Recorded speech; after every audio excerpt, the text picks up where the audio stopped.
So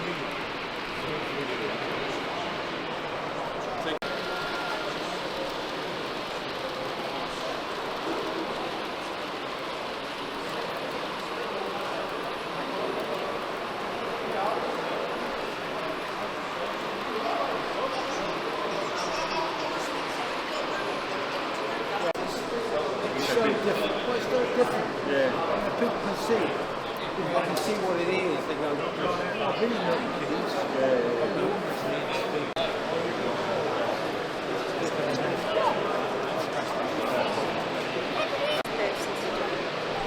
Homeless? Steve,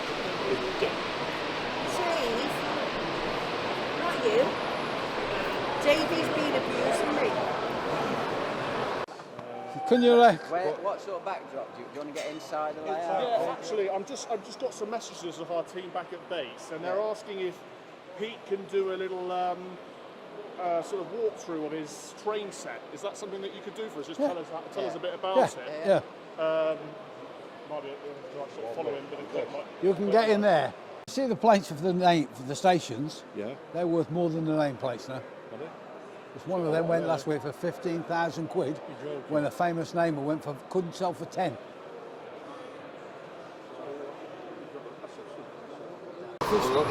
Tomatoes, sausages. I have fry slice, egg, bacon, tomatoes, chips. That's fine. All right. I have hash browns. Lovely. Just going to change my battery, which is a bit flat. So Pete, we'll do this in two parts. Right. So we'll do the first bit where you just show us how your model your railway works and stuff like that, and then we'll do a separate interview afterwards where I just ask you more about yesterday and 3 days and stuff like that. Yeah. Right? Yep. Amazing, thank you. How's it going so far? Yeah, good. Yeah? Yeah. Have you rated yourself while you went back? Yeah, absolutely. Right. Brilliant, mate. You had a good week? Yeah, good. Great. So we're two parts to this. The first part we're going to do like him basically describing how his railway rail set works, and then we'll do another separate interview as well for about 3 days. I'm going to take a picture of your camera. I'll send that to excuse me, to Mum.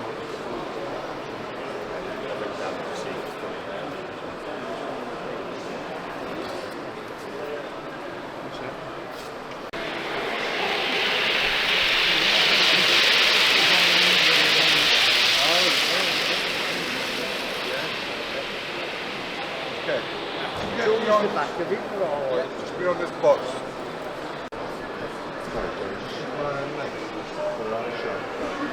I've got a tablet here, it's got Pendolino on it. I want to use this for the camera. Right, in that case you've got an entire circuit clear for Pendolino.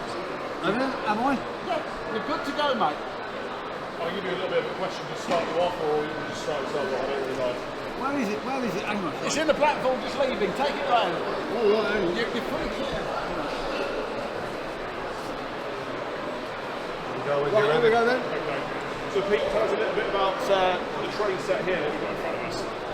Well, this is a modern train set because we now work these off tablets.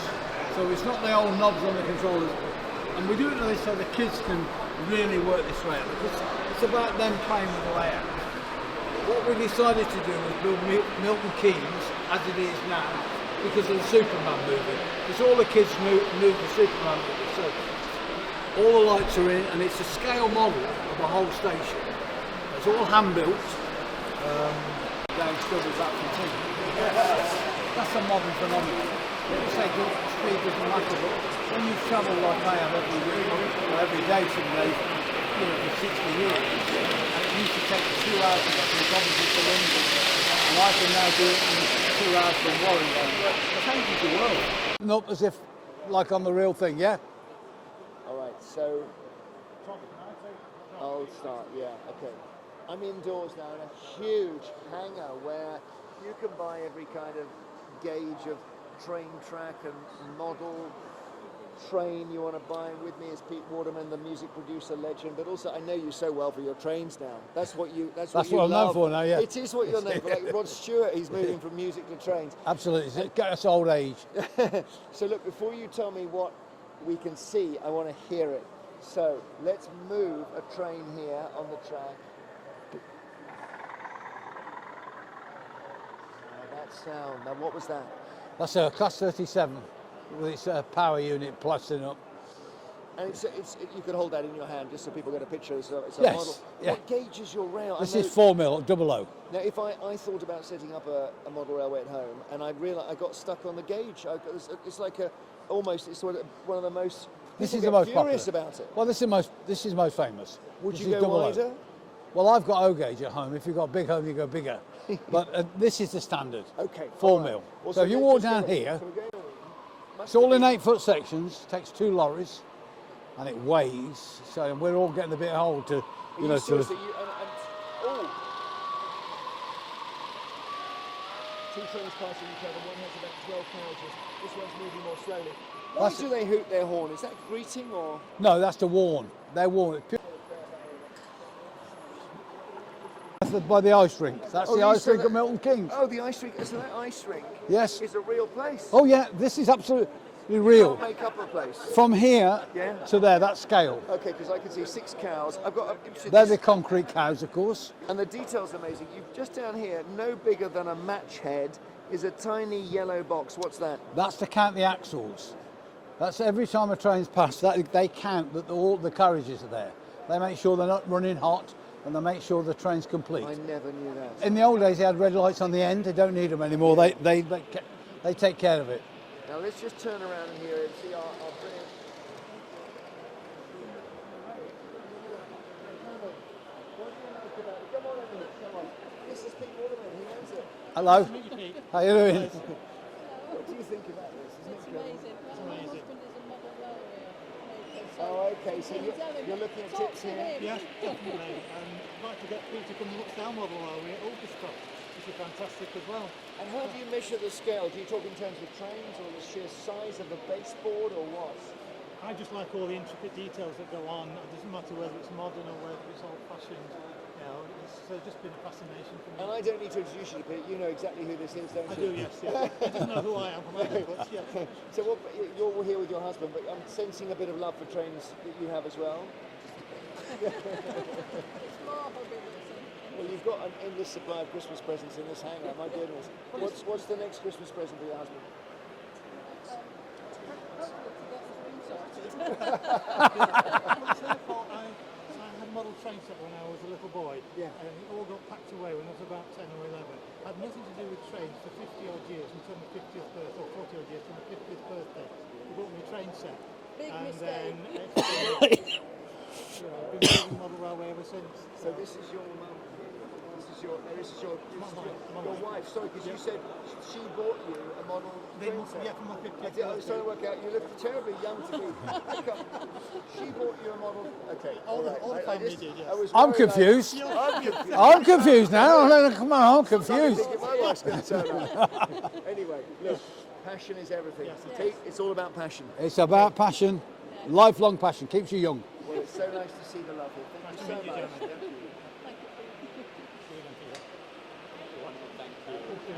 Pete, thank you. Pleasure. So much. Happy? Thank you so much. That was brilliant. Thank you. And then Jeremy Trail, he'll ring you on the phone. We'll just do it here, time-wise. That's good. That was brilliant.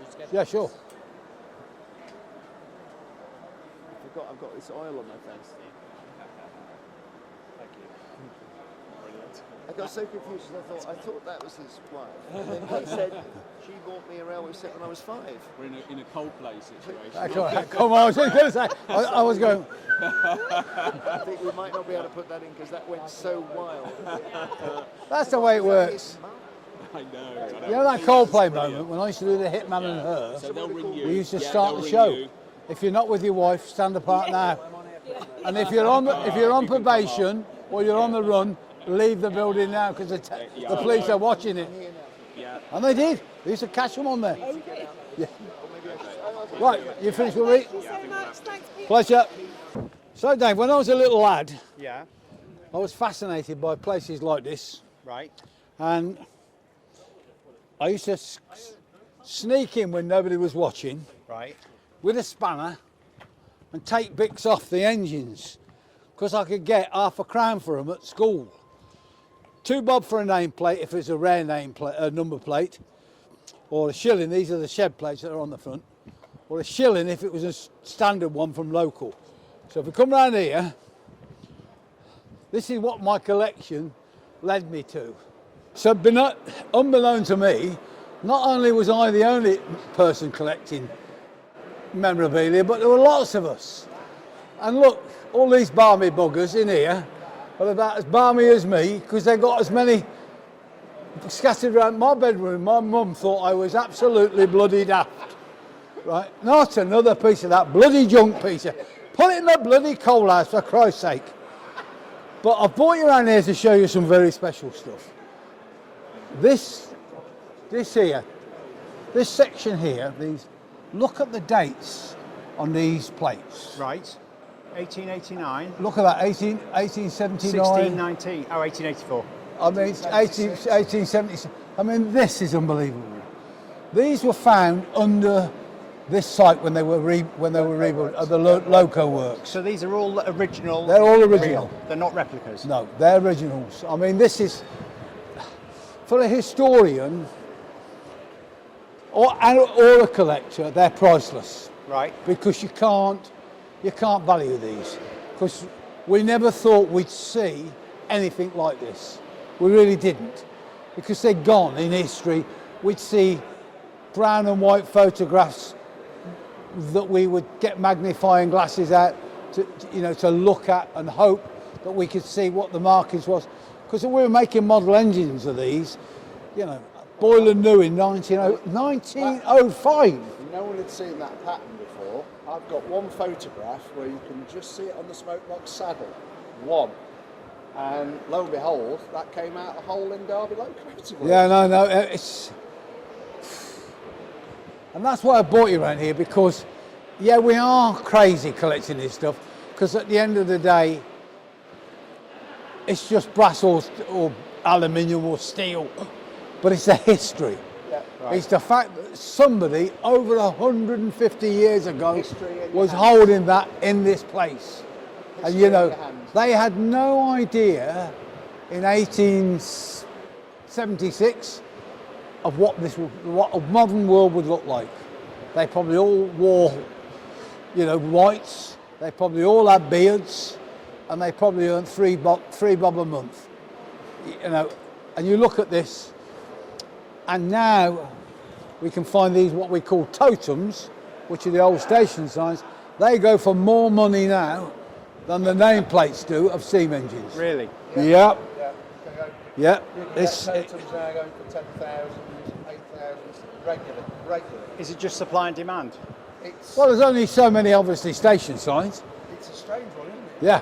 Because I can't remember these in totems at all. Yet here I can. But I can't. No, I can, you see. I'm collecting totems. Yeah, no, I There's collect. just something about them that's very spectacularly nice. Well, that's interesting. That's interesting. You didn't see them and you collect them. I saw them all the time and never collected one. No, never. They never intrigued me. And I mean, but I saw them every day of the week. Yeah. This is a railway I was brought up on. I never did. What started me was Wingfield. I used to sit in the old Wingfield station, the abandoned station, and then one day it came up for auction. No one wanted it. It was 300 quid. No one wanted it. And now the station's been renovated and restored by Historic Buildings, Derbyshire Historic Buildings. It's now a £2,500 total. Now I don't buy it for the money. I buy it for the love. I just like looking at them on the wall. And round here, Dave. Yeah. Pleasure, mate. Round here, you have what your dwindling assets are. So that's the good news, and this is the bad news. So when we all started collecting these are all steam locomotive nameplates. Right. These were expensive. I mean,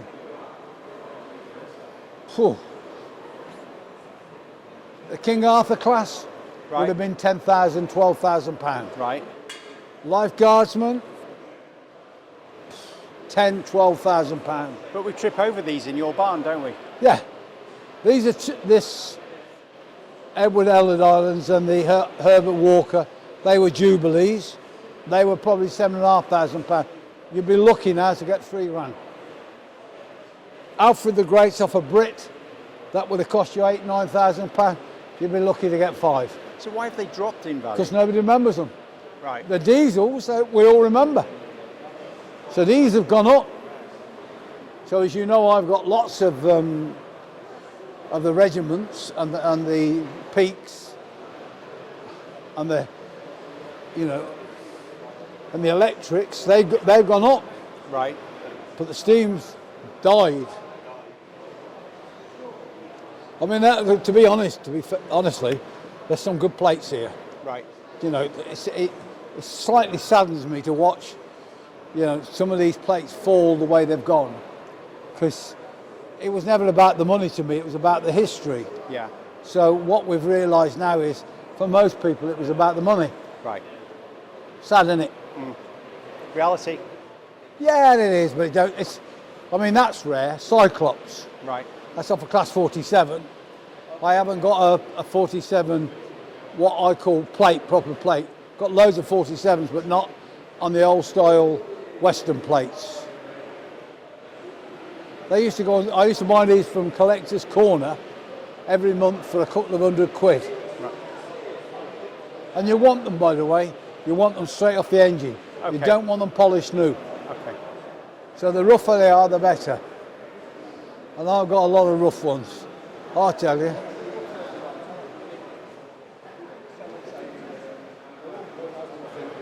These are interesting plates. They were on the coal engines. They were on the British, the big 58s that went to the coal collieries. Right. Over the years we changed the names, the way the nameplates worked. Stainless steel came in. First it was etched, then they silk scrinted it. Right. So some of these aren't so old. I mean, it's Pendolino there. No, they're not. No, but they're constantly renaming them. Right. Now they can't put these plates on the new trains because they spoil the body, because they're stress side. So they're all transfers now. Right. So the old nameplates like that on the Virgin Pendolinos, they were all taken off because they were stressing the bodies out.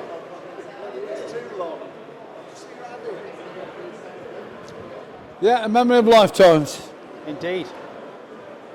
I mean, these sorts of plates never interested me.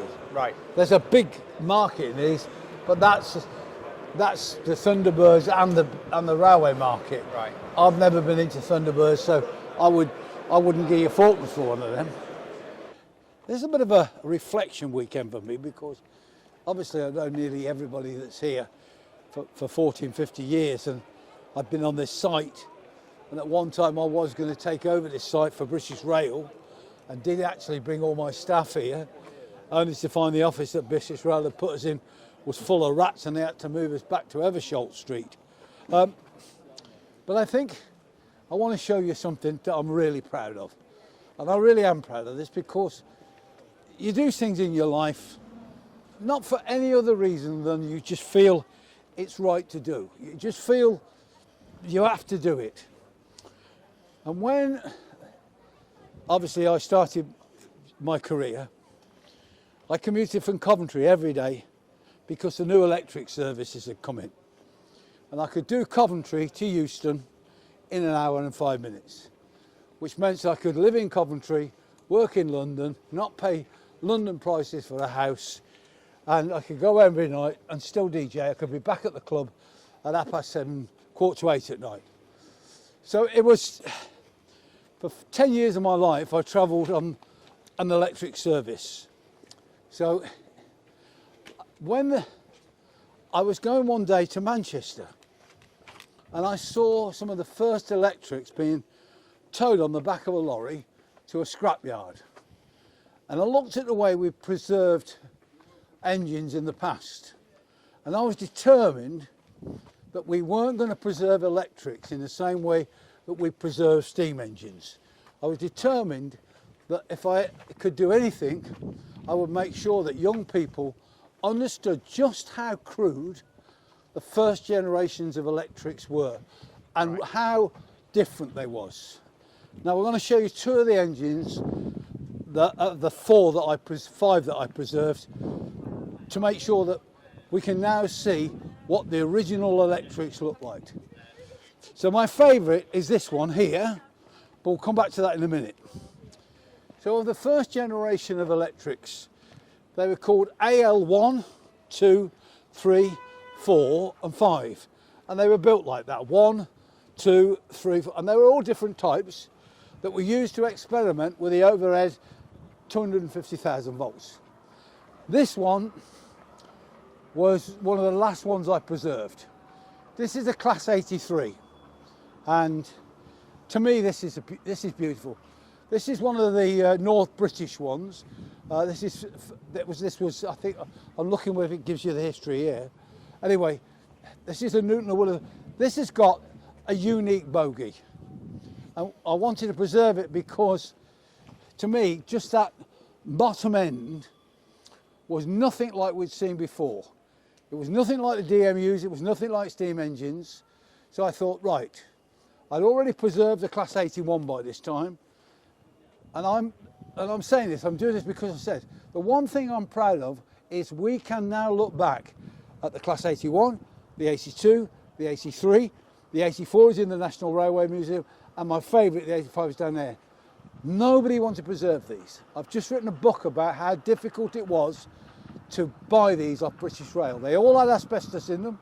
I had to send them up to Glasgow to Jim McWilliams to get the asbestos removed. I had to put them on the lorry. They had to come back on the lorry to Heysham. They had to be put back together in Heysham. But they're there. They're there for anybody to see. And you look at these, and I promise you, when I first saw the very first one of these in 1958, it was like I'd seen a spaceship. There was a broken window in the test plant at Rugby, and they'd hidden it in there. And it looked amazing. I now know, all these years later, that the bloody cab on these was made of bloody fiberglass. So here was this dream I had of this modern world and a utopia where trains were going to do 100 miles an hour, and they were all made of bloody fiberglass. The rectifiers didn't work, and they were a bunch of crap. But at least you can see them. That was the carriage. When I bought that because they did want that preserved. And it was in intercity, but it still had to go to Jim McWilliams, who charged me a bloody fortune to take the asbestos out. Look great though, don't they? They're beautiful. Yeah, they do. This one looks magnificent, I have to say. This is my favourite. Everybody has a favourite. This was my favourite locomotive. The Class 85s were to me just, you know, the 86s with their dampeners slightly spoilt the lines, but the 85 to me, for years this was on my headed paper. And this is the only one. There was only one preserved, this was it. You would not believe how hard I fought to preserve this. I have to tell you, I almost had to kill people because people by now just did not want these to exist. And when I preserved this, I wanted to keep it in running order. They made sure I didn't by putting a chainsaw straight through the cables and empty the rectifiers, which instantly made this never run again. But to me, this was the best looking electric loco we ever had. With the blue and grey coaches, this is your perfect train set.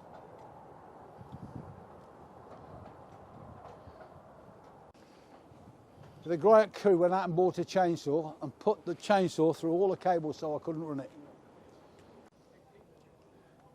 I mean, it was criminal. Yeah. I mean, I bought this and was going to keep this and run it on special occasions, you know.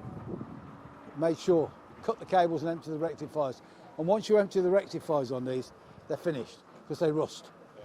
And the cost of putting rectifier in it, forget it. You know, you're probably talking 300 grand. Jeremy could do it, but I mean, what he's done for these is fantastic. But to me, that's the best livery. They were great in that livery. Right. I mean, this is Jeremy, so I mean, livery's great, but to me, this was a period in railways that we lost it, which is why they privatised it. We definitely had lost the touch by the time we went into the intercity. Chris Green did an amazing job to try and keep it together. But the government had lost all heart by this point, lost all interest. The Class 90s, they were forced to build, but we'd lost it as an industry by then. I mean, it's a lovely livery, great, but the actual railway at this period was shit. I mean, we were pushing shit up a hill, we really were, you know. Chris Green had a say that if they painted the station, they'd close it the week after. For Andy, he's going to come tomorrow morning. So, I'm going to get one off. This one. Despite what you might think, this is Reprobates Row. Everyone here has done nothing today at all. These are all the people that are skiving when they should be operating a layout. Not one of them has lifted a finger. Not one of them got my lunch today, so I had no lunch. My chair has even been occupied all day, so I can't sit down. If you note the names of the reprobates sitting here, make sure you've marked it on their cards, so when you come to a show and see them, you can look them up, hunt them down, and ask them why they aren't driving trains and why they're sat in my chair. Closer. Possibility shot there. Yeah, I like that.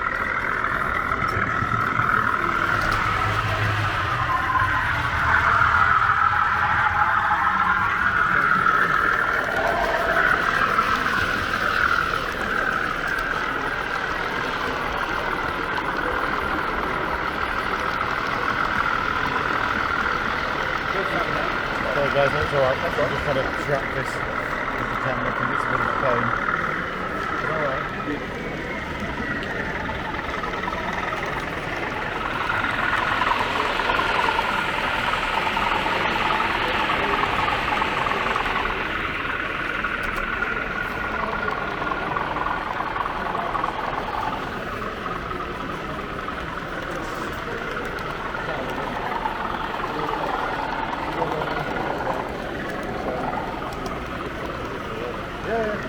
I think it's got sound in it. I need to just check to see if we can do it. Yeah, so we don't get the sound. We get just 3 and 4, just for the just acceleration boost.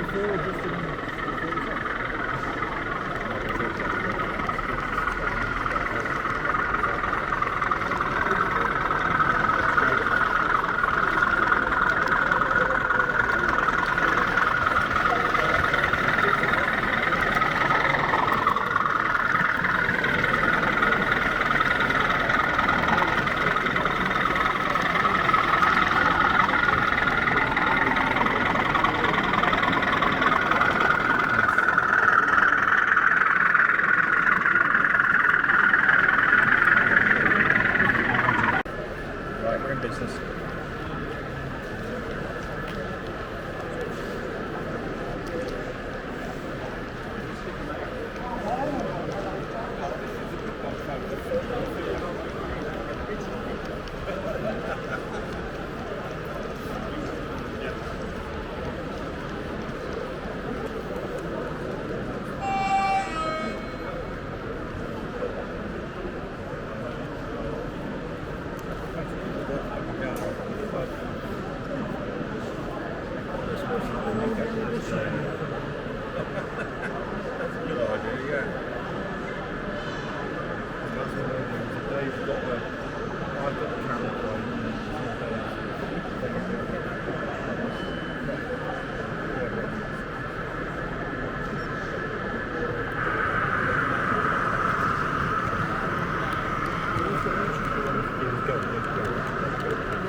days, then it's done.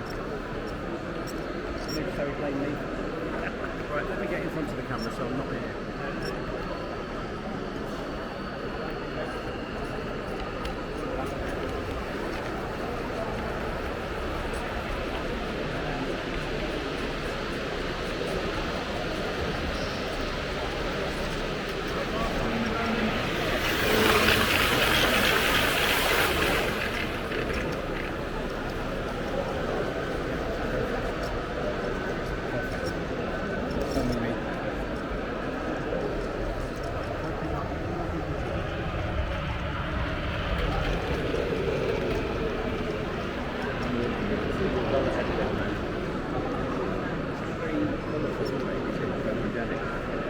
It was only an experiment, it didn't really do much.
Yeah, that's fine.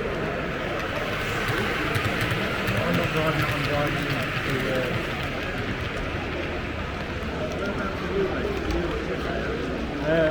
Warrington.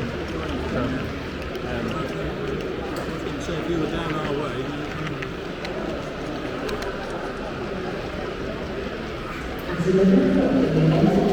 we do this as well. we do the layout.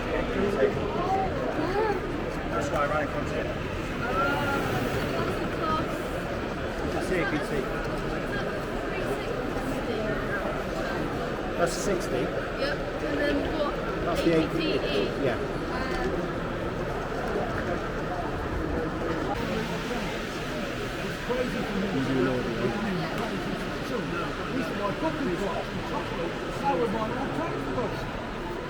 Yeah, absolutely. I mean, there's a lot of like negativity sometimes attached to the train network because of how expensive it is.